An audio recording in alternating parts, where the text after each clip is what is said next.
Dua sorotan tajam sepasang mata pria begitu terlihat mengintimidasi. Suasana dingin yang begitu mencekam nampaknya begitu memenuhi ruangan mewah nan elegan itu. Semua kejadian yang begitu tak mengindahkan pandangan dan pendengaran telah terjadi begitu saja yang telah terekam dari balik CCTV pengintai miliknya. Cepat kamu minta maaf pada Vita. Perintah Andrew. Mendengar perintah dari Tuan Andrew, seketika itu Sylvie mengangkat kepalanya yang tadi sempat menunduk. Sylvie menatap tak percaya dengan apa yang diucapkan oleh Tuan Andrew-nya, yang menyuruhnya untuk meminta maaf pada Vita, dan itu artinya di sini dirinya lah yang dianggap bersalah. Tuan menyuruh saya meminta maaf pada wanita ini? Tanya Sylvie dengan mengarahkan pandangannya pada Vita. Jaga bicaramu Sylvie, wanita yang ada di sampingmu ini memiliki nama. Sahut Andrew yang merasa tak terima. Tapi Tuan, kenapa saya harus meminta maaf? Seharusnya dia yang diusir dari kantor ini. Sahut Sylvie yang tak terima. Sylvie, kamu ini benar tidak memiliki sopan santun. Kamu tadi sudah bersikap tidak baik pada Vita, maka kamu harus meminta maaf padanya. Ujar Andrew dan kali ini nadanya sudah mulai meninggi. Maaf Tuan, tapi salah saya di mana? Bukankah aturan perusahaan sudah jelas? Orang yang hanya dengan tingkat pendidikan hingga lulus SMA sama sekali tidak bisa bekerja di bagian divisi apapun di perusahaan ini. Kalaupun boleh bekerja di perusahaan ini, pasti itu hanya menjadi OG dan OB. Sahut Sylvie lagi. Andrew yang mendengar kelancangan dari jawaban Sylvie pun menjadi sangat geram padanya. Jaga bicaramu Sylvie, cepat sekarang juga kamu harus meminta maaf pada Vita. Perintah Andrew lagi. Tuan Andrew, mohon maaf sebelumnya, bukannya saya lancang, tapi saya harus tetap mengatakan ini, bagaimana bisa saya disuruh meminta maaf padanya, sedangkan saya tidak melakukan kesalahan apapun. Saya hanya mengikuti aturan perusahaan, dan dalam aturan perusahaan sudah jelas diterangkan bahwa orang yang akan bekerja di kantor ini, tidak bisa orang yang hanya lulusan SMA. Seru Sylvie menjelaskan dengan rasa tak terimanya. Dua kali sudah Andrew mendengar maksud kalimat yang sama dari Sylvie, tapi yang membuat Andrew heran adalah dari mana Sylvie tahu kalau Vita hanya mengenyam pendidikan hingga bangku SMA. Mohon maafkan saya Tuan Andrew, saya tidak bisa meminta maaf pada Vita, karena yang saya katakan berdasarkan aturan perusahaan. Sahut Sylvie tetap pada pengakuannya. Jujur saja Vita yang mendengar setiap rangkaian kata yang telah keluar dari kedua belah bibir Sylvie, merasa sangat sedih.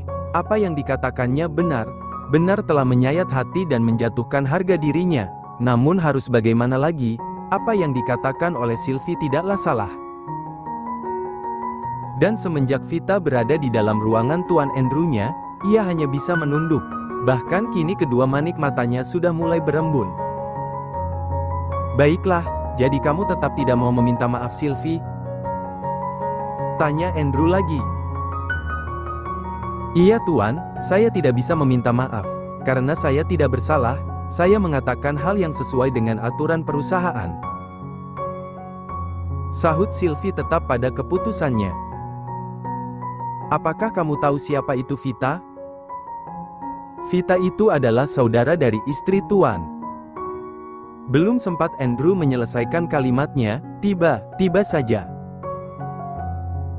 Tidak Tuan, Tuan Andrew tidak perlu membela saya lagi. Terima kasih karena Tuan sudah mau membela saya. Tapi apa yang dikatakan oleh Sylvie memanglah benar, seharusnya saya tidak bekerja di perusahaan ini. Sahut Vita dan kini ia sudah menjatuhkan air matanya. Andrew yang menyaksikan Vita menangis di depannya begitu sangat tersentak.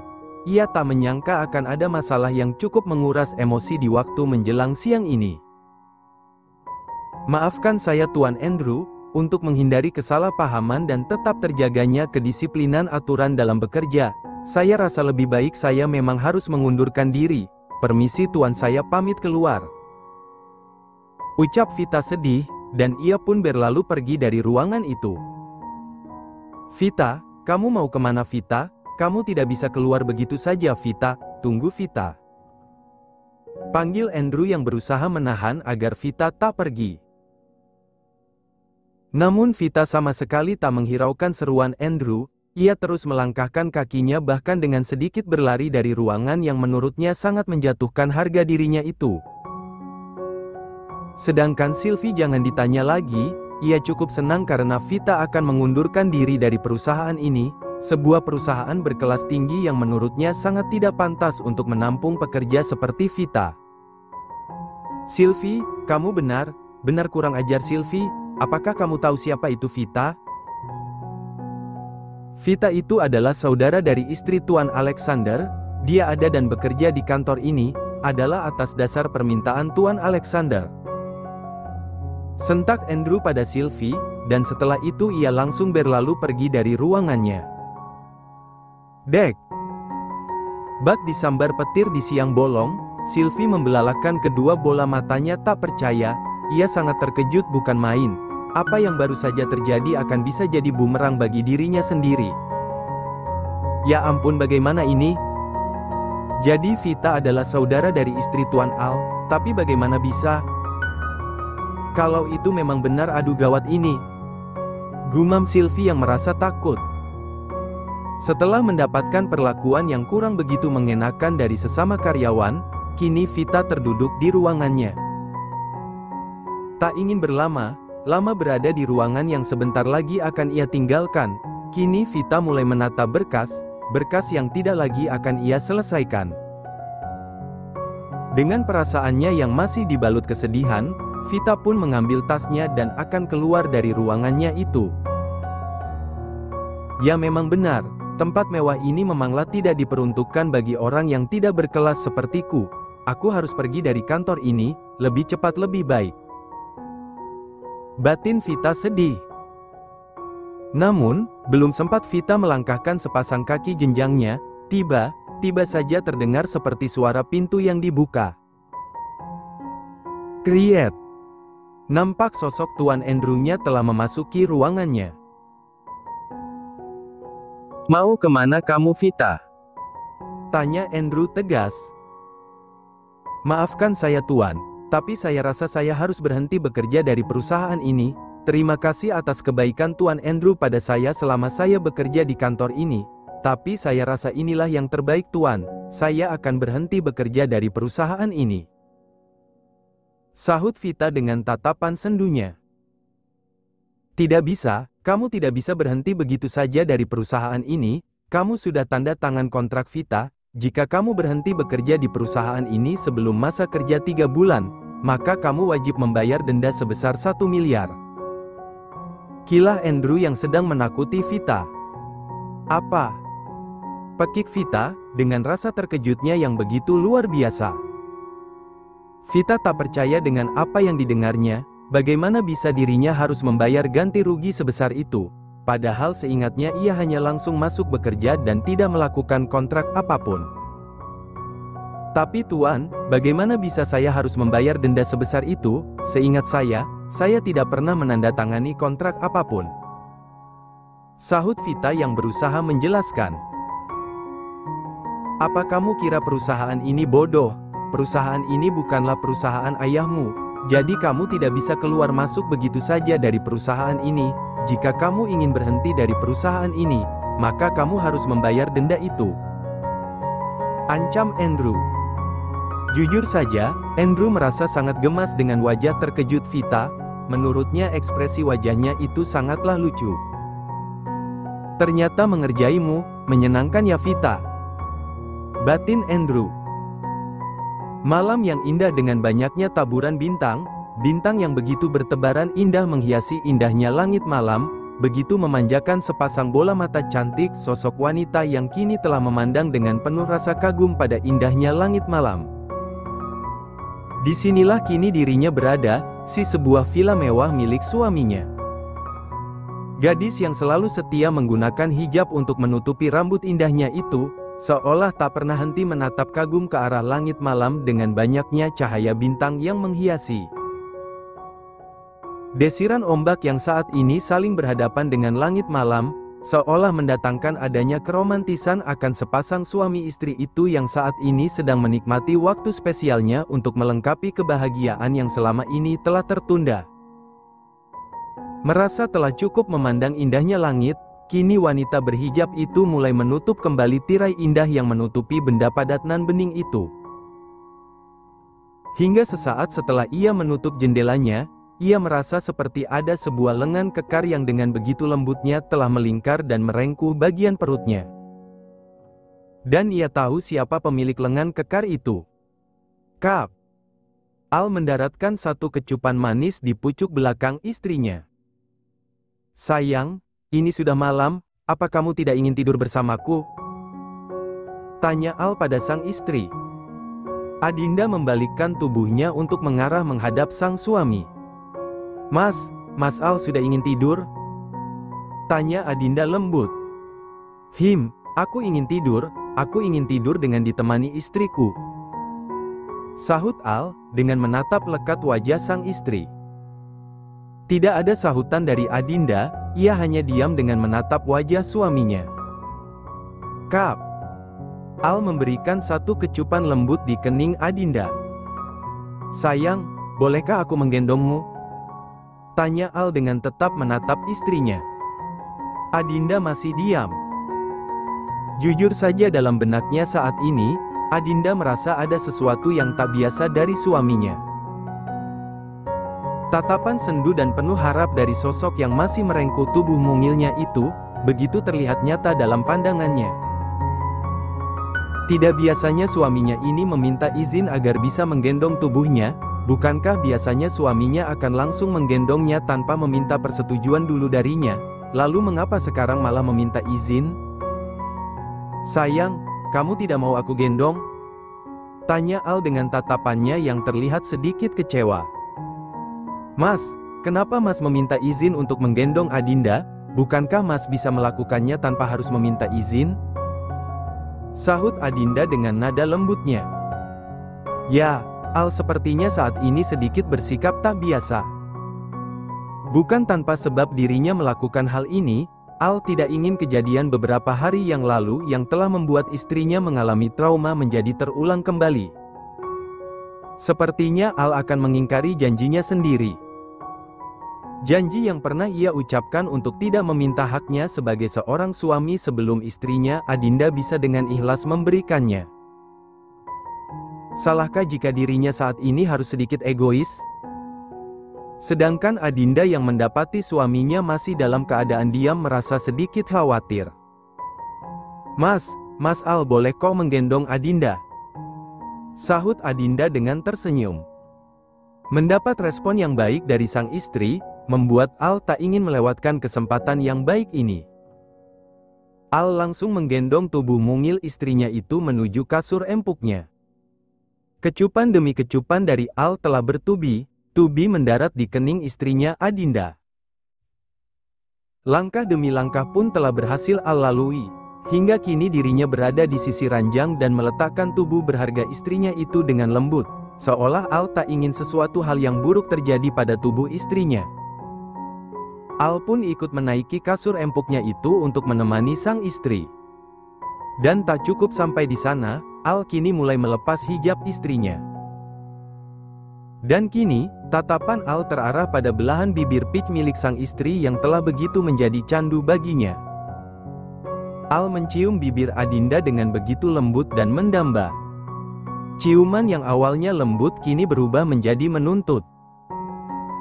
Al masih terus melanjutkannya, hingga kini sepasang tangannya pun seolah tak tinggal diam menyentuh dan meraba dua gundukan empuk yang begitu memanjakan kedua tangannya.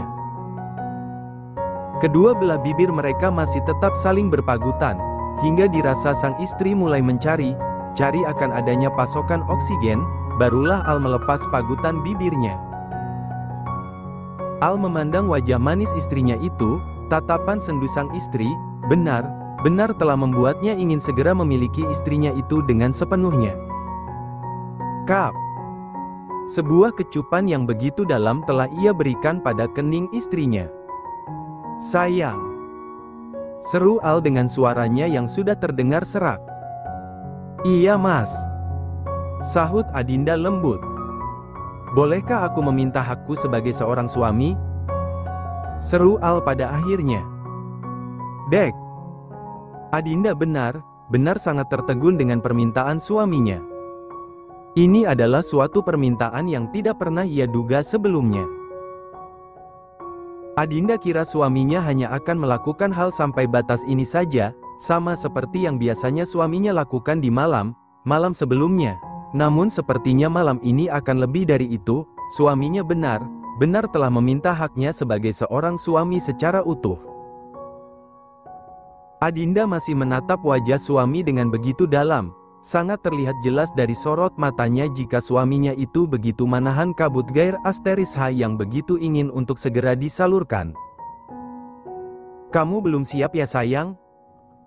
Tanya Al lagi, dan kini tatapan matanya berubah menjadi sedikit kecewa. Ya sudah, kalau kamu tidak siap, aku tidak akan memaksa. Seru Al lirih, dan ia pun mulai akan beranjak dari atas tubuh istrinya. Namun di saat Al mulai akan memindahkan tubuhnya, tiba saja sebuah tangan mungil milik sang istri berusaha menahan pundak kekar miliknya seolah tak ingin sang pemilik tubuh kekar itu berpindah dari posisi sebelumnya. Mas!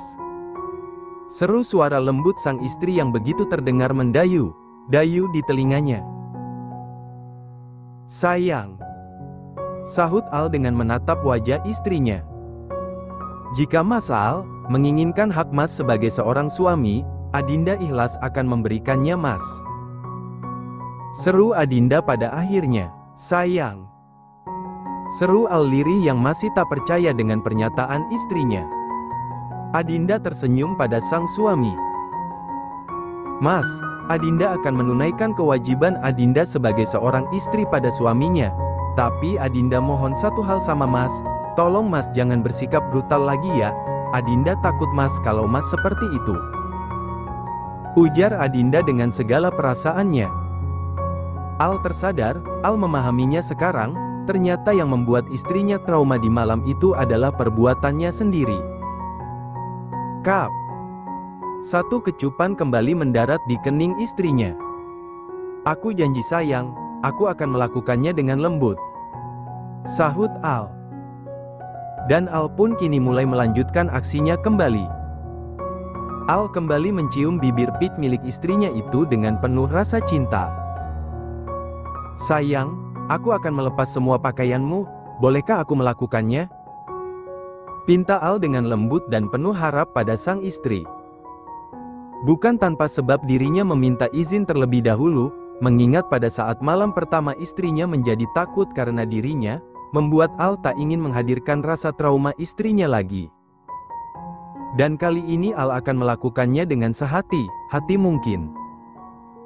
Mendengar pertanyaan dari sang suami yang meminta izin, membuat Adinda menerbitkan senyumannya. Mas, Adinda ini adalah istri Mas, silahkan jika Mas ingin melakukannya, Mas berhak melakukannya. Sahut Adinda dengan lembut. Sayang, apakah aku boleh melakukannya? Seru Al dengan tatapannya yang penuh harap. Adinda menyentuh sisi kanan dan kiri wajah suaminya dengan kedua tangan mungilnya. Mas, lakukanlah Mas, aku milikmu, Mas berhak atas diriku, tapi Adinda minta satu hal sama Mas, jika Mas ingin melakukannya, lakukanlah dengan lembut. Sahut Adinda lembut. Kap. Al mengecup kening Adinda dengan begitu dalam. Terima kasih sayang, Mas janji, Mas akan melakukannya dengan lembut. Sahut Al. Al menatap wajah Adinda dengan begitu mendalam, seolah ia ingin melimpahkan sesuatu yang selama ini telah ia pendam. Kap. Sayang. Seru Al lembut. Iya Mas. Sahut Adinda. Aku mencintaimu istriku. Ungkap Al dengan segala ketulusannya. Dek. Sebuah kalimat yang begitu mendebarkan hati Adinda telah keluar dari kedua belah bibir suaminya Al. Adinda terdiam, ia masih menatap tak percaya pada sang suami, benarkah jika suaminya Al telah mencintainya? Jika apa yang didengarnya memanglah benar, sungguh Adinda sangat merasa bahagia. Bisa melayani seorang suami yang mencintai istrinya, tentulah itu dambaan bagi semua istri, dan hal itu pun juga tak luput dari Adinda. Ia sangat bersyukur, ternyata sebelum suaminya melakukan penyatuannya, suaminya telah mengungkapkan perasaan cintanya. Kap, kap, kap. Kecupan bertubi, tubi telah kembali Al sematkan di wajah manis istrinya. Aku mencintaimu sayang, aku mencintaimu istriku, malam ini kamu adalah milikku seutuhnya, aku akan melakukannya Adinda. Seru Al lirih pada Adinda istrinya. Dua insan yang sedang memadu kasih itu seolah benar telah larut dalam nikmatnya kenikmatan surgawi. Jujur saja Adinda yang sudah sekitar 1 jam berada di bawah kungkungan sang suami telah kehabisan tenaganya, tubuhnya sudah tidak memiliki tenaga lagi untuk bisa menyeimbangi tenaga dari suaminya. Adinda benar tidak berdaya dibuatnya. Memang tidak diragukan lagi jika suaminya ini memanglah kuat di atas ranjang, dan ini adalah yang kedua kalinya dirinya dibuat tak berdaya seperti ini. Hingga sekitar hampir 1,5 jam lamanya Al mengagahi sang istri, kini Al telah mencapai pada titik pelepasannya. Dan ini adalah yang kedua kalinya Al menaburkan benihnya di rahim Adinda. Tubuh Al menjadi ambruk di atas tubuh sang istri, deru nafasnya pun saat ini terdengar begitu naik turun. Al sedikit mengangkat kepalanya untuk menjangkau wajah sang istri. Terlihat wajah istrinya yang begitu lelah, dengan kedua kelopak matanya yang sedikit terpejam, bahkan kedua kelopak matanya terlihat agak sembab setelah tadi sempat menangis, apalagi penyebabnya jika bukan karena kegiatan penyatuan tadi. Diusapnya beberapa embun keringat di wajah manisnya dengan telapak tangannya. Kap. Al mencium kening istrinya Adinda dengan begitu lembut dan lama. Kap. Terima kasih sayang. Dan maafkan aku, karena telah membuatmu seperti ini. Seru Al. Aku mencintaimu my wife. Seru Al lagi dengan tulus. Adinda sama sekali tidak menyahuti kalimat cinta dari suaminya karena tubuhnya yang terasa begitu lelah. Dan Al pun kini sudah benar-benar melepas bagian tubuhnya dari tubuh istrinya Adinda. Tak lupa ia meluruskan kembali sepasang kaki istrinya setelah tadi sempat ia bentang. Al kini tidur di sebelah tubuh istrinya, ia memeluk tubuh mungil itu yang sudah terlelap lebih awal sebelum dirinya, dan Kap. Al kembali mengecup kening sang istri. Selamat tidur Adinda istriku. Batin Al. Akhirnya, malam yang begitu dinantikan pun telah terjadi. Dan sepasang suami istri itu pun telah terlelap dan mengarungi mimpi indahnya. Heningnya waktu malam yang ingin berlalu menjelang waktu pagi, telah menerpa setiap kubu peristirahatan setiap insan yang melewati mimpi malamnya. Sinyal akan hati yang menggantungkan diri pada Sang Khalik pun mulai menyadarkan setiap insan untuk menunaikan kewajibannya. Begitu halnya dengan sepasang insan anak manusia yang sempat menggunakan malam indahnya untuk meraih cinta indahnya. Adinda mulai mengerjapkan kedua kelopak mata indahnya kala hatinya merasa terpanggil untuk menunaikan kewajibannya kepada Sang Khalik. Di saat Adinda telah membuka kedua kelopak mata indahnya, terasa seperti ada sesuatu yang berat yang telah melingkar di perut kecilnya. Dan bukan hanya itu, bahkan kini tubuhnya terasa masih linu. Adinda menoleh ke arah samping tubuhnya. Dan terlihat suaminya Al masih terlelap dengan kedua kelopak matanya yang masih setia terpejam. Mas! Seru Adinda dengan sedikit goyangkan lengan kekar suaminya. Mas, bangun, ini sudah masuk waktu subuh, kita sholat yuk. Seru Adinda lagi dengan tetap menggoyangkan lengan kekar suaminya. Namun yang diserukan untuk bangun masih tak kunjung membuka matanya. Mas Al, bangun, kita sholat subuh yuk. Seru Adinda lagi, dan kali ini dengan jemarinya yang mengelus rahang tegas suaminya. Merasa ada yang bermain di wajah tampannya, membuat Al sedikit terusik. Lenguh Al kala dirinya mulai tersadar. "Mas, bangun yuk, kita sholat subuh," seru Adinda dengan tetap menggunakan khas suara lembutnya. Al mulai mengerjapkan kedua kelopak matanya. Perlahan tapi pasti kesadarannya sudah mulai penuh menguasai dirinya. "Sayang," seru Al, dengan suara khas bangun tidur. "Kamu sudah bangun, sudah subuh ya?" tanya Al. "Iya mas, ini sudah subuh," sahut Adinda. Seolah masih kurang waktu tadi malam yang ia gunakan bersama sang istri, kini pria dengan bola mata biru keabu-abuan itu kembali memeluk erat tubuh mungil sang istri. Sayang, jangan terburu dulu, tetaplah berbaring sebentar, aku masih ingin memelukmu," seru Al manja dengan mengeratkan pelukannya. "Tapi mas, Adinda takut waktu subuhnya nanti habis," sahut Adinda yang masih khawatir. Kemudian Al mencoba merenggangkan pelukannya, dan memandang wajah sang istri. Dan ternyata masih sama, wajah istrinya terlihat sedikit pucat dengan kedua kelopak matanya yang masih terlihat sembab. "Kap." Al mencium kening Adinda. "Sayang, apa tubuhmu masih terasa sakit?" tanya Al. Adinda terdiam mendengar pertanyaan dari suaminya. Jujur saja ia merasa malu saat suaminya menanyakan hal ini. "Sayang, aku bertanya padamu, apa tubuhmu masih terasa sakit?" tanya Al lagi. Dengan malu Adinda pun mengangguk. "Hanya tubuhmu? Lalu bagian intimu bagaimana, apa masih sakit?" tanya Al lagi. Iya mas, bagian itunya Adinda masih sakit," sahut Adinda malu. "Hao." Al menghela nafasnya cukup panjang. Rasa sesal kini sedikit menarik hatinya.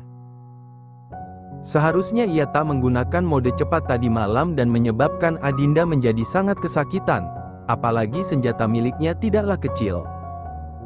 "Maafkan aku ya sayang," seru Al dengan tatapan sendunya. Adinda tersenyum mendengar permintaan maaf dari suaminya. "Iya mas, tidak apa-apa," sahut Adinda.